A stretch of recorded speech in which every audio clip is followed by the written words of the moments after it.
দইয়ের সাথে একটু সুজি মিশিয়ে বানিয়ে ফেলুন দারুণ লোভনীয় একটা মিষ্টি আইটেম। আর এটা তৈরি করা সত্যি বলছি একদম জলের মতো। একবার এই রেসিপি যে দেখবে তারই বানাতে মন চাইবে আর জিভে জল তো আসবেই আসবে। নমস্কার বন্ধুরা, আমার নতুন একটা রেসিপিতে সকলকে স্বাগত। আজকে তৈরি করে দেখাবো দারুণ স্বাদের একটা রেসিপি। সন্ধেবেলা বাচ্চাদের টিফিনের জন্য তো রাখতেই পারেন, এমনকি যখনই মিষ্টি খেতে ইচ্ছে করবে এটা বানাতে পারেন। তাহলে চলুন কথা না বাড়িয়ে শুরু করা যাক। আজকের এই রেসিপির জন্য প্রথমেই একটা কাপ মাপ করে নিয়ে নিতে হবে।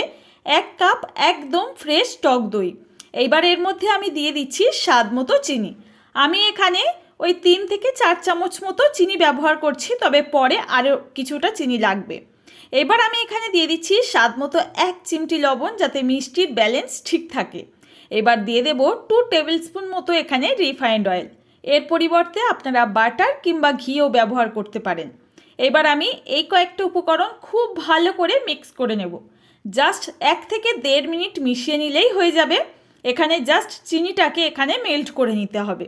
এবার দেখুন দই কিন্তু একদম ফেটিয়ে সুন্দরভাবে ক্রিমের মতো হয়ে গেছে। এই পর্যায়ে আমি অ্যাড করে দিচ্ছি ওই একই চায়ের কাপ মাপ করে 1.5 কাপ পরিমাণে সুজি। সুজিটাকে কিন্তু গোটা অবস্থায় রেখেছি, কোনোভাবে মিক্সিতে ঘুরিয়ে ব্লেন্ড করিনি। এবার 1 টেবিল স্পুন দিয়ে দিলাম এখানে পাউডার মিল্ক। এখানে না মিল্কের পরিমাণটা আপনারা বাড়িয়ে নিতে পারেন, তাতে টেস্ট আরও বেশি হবে। এবার আমি সমস্ত উপকরণের মধ্যে সুজি আর গুঁড়ো দুধটাকে ভালো করে মিক্স করে নেব। ব্যাটারটা মিক্স করার সময় যদি খুব বেশি গাঢ় মনে হয় তাহলে একটু জল অ্যাড করে দেবেন। এক্ষেত্রে বলে রাখি এখানে লিকুইড দুধও ব্যবহার করতে পারেন।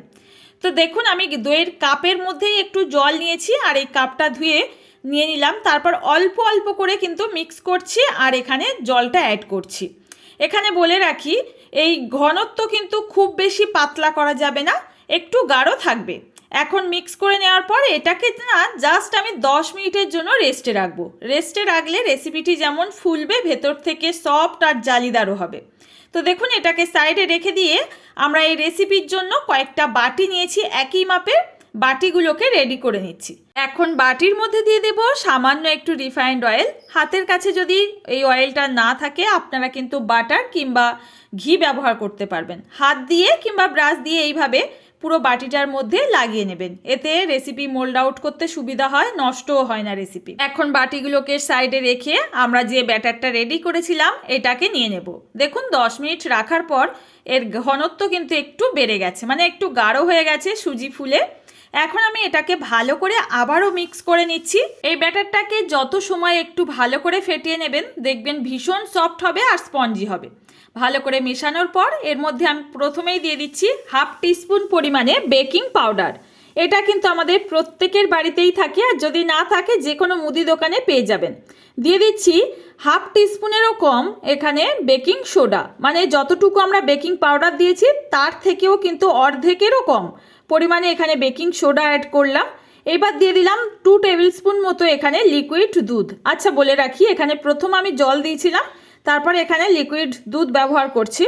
যদি হাতের কাছে দুধ না থাকে পুরোটাই কিন্তু জল দিয়ে করতে পারবেন, আর যদি সম্ভব হয় আপনারা পুরোটাই কিন্তু এখানে লিকুইড দুধের ব্যবহার করতে পারেন। তবে খুব সামান্য পরিমাণে লাগে, তাতে কোনো অসুবিধা হয় না।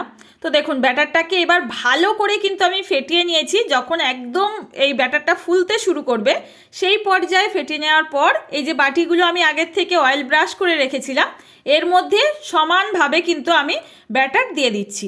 তবে খেয়াল রাখবেন বাটিগুলো কিন্তু পুরো ভর্তি করা যাবে না, যেহেতু রেসিপিটি তৈরির পর অনেকটা পরিমাণে ফুলে যায়, তো তখন কিন্তু রেসিপিটি নষ্ট হয়ে যেতে পারে, দেখতেও ভালো লাগে না।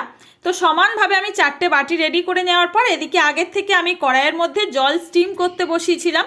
এর উপরে একটা এরকম স্টিলের ছিদ্রযুক্ত বাসন দিয়ে এখানে বাটিগুলোকে খুব সাবধানে বসিয়ে ঢাকা বন্ধ করে ঠিক 12 থেকে 15 মিনিট মতো সময় লাগবে স্টিম করে নেব। ফিরে আসলাম প্রায় 15 মিনিট পর। আমি এখন দেখিয়ে দিচ্ছি, দেখুন কতটুকু ব্যাটার দিয়েছিলাম আর কতটা হয়েছে। এখন একটা টুথপিক দিয়ে চেক করে নিচ্ছি, যদি এই কাঠিটা ক্লিন আসে তাহলে বুঝবেন রেসিপি ডান। এগুলোকে ঝটপট নামিয়ে নিতে হবে। আর এই রেসিপির জন্য একটা রসমালাই তৈরি করে নেব। তো দেখুন এখানে আমি আগের থেকে না একটু ঘন করে জাল করে নেওয়া দুধ আমি 500 গ্রাম মতো দিয়ে দিচ্ছি। এবার কড়াইয়ের মধ্যে দিয়ে জাস্ট এটা একটু বলক ওঠা পর্যন্ত অপেক্ষা করব। খুব বেশি কিন্তু টাইম নিয়ে এটা ফোটানোর কোনো প্রয়োজন নেই। এর মধ্যে একটা উপকরণ মেশাবো, খুব অল্প টাইমের মধ্যে এই মালাইটা রেডি হয়ে যাবে। তো দেখুন দুধটা জাস্ট ফুটতে শুরু করেছে, এই পর্যায়ে আমি দিয়ে দিচ্ছি মিষ্টি, মানে চিনি ব্যবহার করছি। এখানে চিনির পরিবর্তে গুড় বা মিছরি ব্যবহার করতে পারেন। সুন্দর একটা ফ্লেভারের জন্য আমি দিয়ে দিচ্ছি 4টে এলাচ, আমি একটুখানি না গুঁড়ো করে নিয়েছি, তারপর এর মধ্যে অ্যাড করে দিলাম। আচ্ছা, এলাচের খোসাগুলো যদি ভালো না লাগে এটা স্কিপ করে দিতে পারেন, শুধুমাত্র দানাগুলোকে গুঁড়ো করে এর মধ্যে দিয়ে দেবেন। এবার ভালো করে চিনিটাকে কিন্তু ফুটে ওঠা পর্যন্ত অপেক্ষা করব। চিনি পুরোপুরি মেল্ট হয়ে যাবে এর মধ্যে গলে। তো দেখুন এইবার আমি নিয়ে নিচ্ছি, এখানে আগের থেকে না আমি হাফ কাপ দুধ, মানে ঠান্ডা অবস্থায় ছিল, এটাকে সরিয়ে রেখেছিলাম। এবার আমি 1 চামচ মতো এখানে দিয়ে দিচ্ছি কাস্টার্ড পাউডার। এর জন্য যেমন দুধের ঘনত্ব খুব তাড়াতাড়ি ঘন হয়ে যায়, আবার এখানে কালারটাও সুন্দর আসে। এখন এই দুটোকে খুব ভালো করে মিশিয়ে নেব প্রথম অবস্থায়, তারপর এক হাত দিয়ে এই মিশ্রণটা ফুটন্ত দুধের মধ্যে দিতে হবে আর এক হাত দিয়ে নাড়াতে হবে। তো এটা না দেওয়ার সাথে সাথে নাড়াচাড়া করবেন, না হলে কিন্তু জমাট বেঁধে যায়। এটাকে জাস্ট আমি 2 থেকে 3 মিনিট ভালো মতো ফুটিয়ে নিলেই কিন্তু এইরকম ঘন মালাই কিন্তু একদম রেডি হয়ে গেল। এখানে গুঁড়ো দুধ বা কিচ্ছু ব্যবহার করিনি।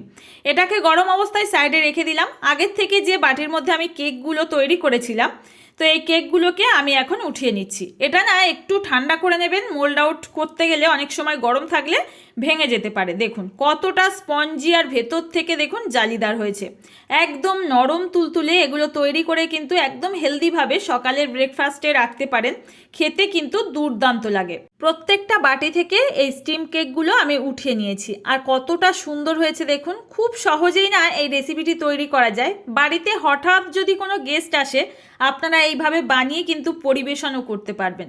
তো দেখুন প্রত্যেকটা কেক আমি তুলে উঠিয়ে নিয়েছি। এবার একটা বড় ডিপ যে পাত্র হয় সেই পাত্রের মধ্যে আমি এটাকে দিয়ে দিলাম।